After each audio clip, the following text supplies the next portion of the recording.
In this slideshow, we introduce the 7 principles of financial management. This is a standard for good practice in financial management in the non-profit sector.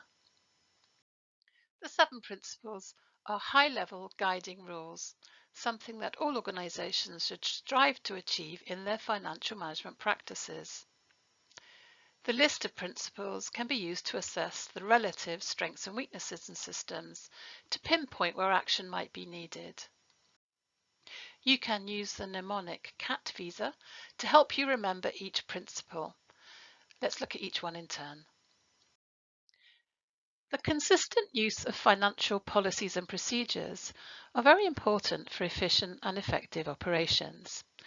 For example, if you have a clear procurement procedure in your organisation, this will help staff to follow the correct process when purchasing goods or services. And it will also ensure compliance with funders' rules.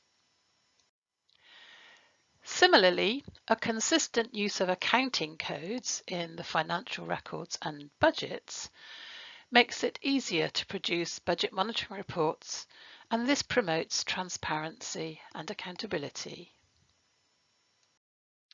Accountability is the moral or legal duty placed on an individual, a group, or an organisation to explain how funds, equipment, or the authority given by a third party has been used.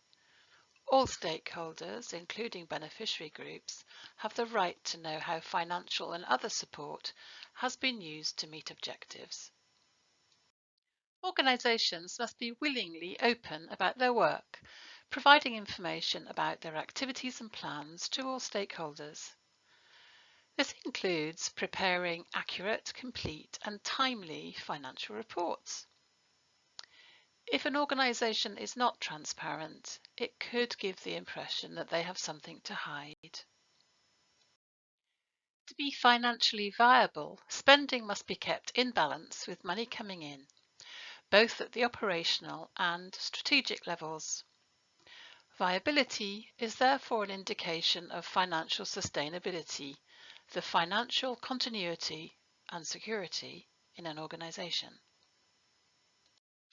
On a personal level, individuals must operate with honesty and propriety. For example, managers must lead by example in following organisational policy, or declare personal interests that might conflict with their official duties. We can also refer to the integrity of financial information. This is dependent on the accuracy and completeness of financial records. Financial stewardship involves taking good care of the financial resources that we are entrusted with to make sure that they are used for the purpose intended. An organisation's Board of Trustees has overall responsibility for this, and members of the senior leadership team also have an important role to play here.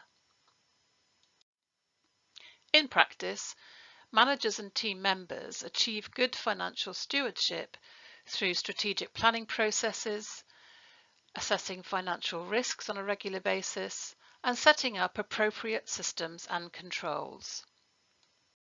The last of the 7 principles is accounting standards. This refers to the system used for keeping financial records and accounting documentation. This must observe internationally accepted accounting standards and principles. The idea here is that an accountant from anywhere in the world should be able to understand another organisation's accounts and financial statements because they're based on these accepted standards. If an organisation does not fulfil this principle, this could compromise the principle of transparency too. That completes our introduction to the 7 principles of financial management. After you finish this slideshow, take a moment and see how many of the 7 principles you can recall. Don't forget to write down the mnemonic CAT visa first, because you'll find it will really help you.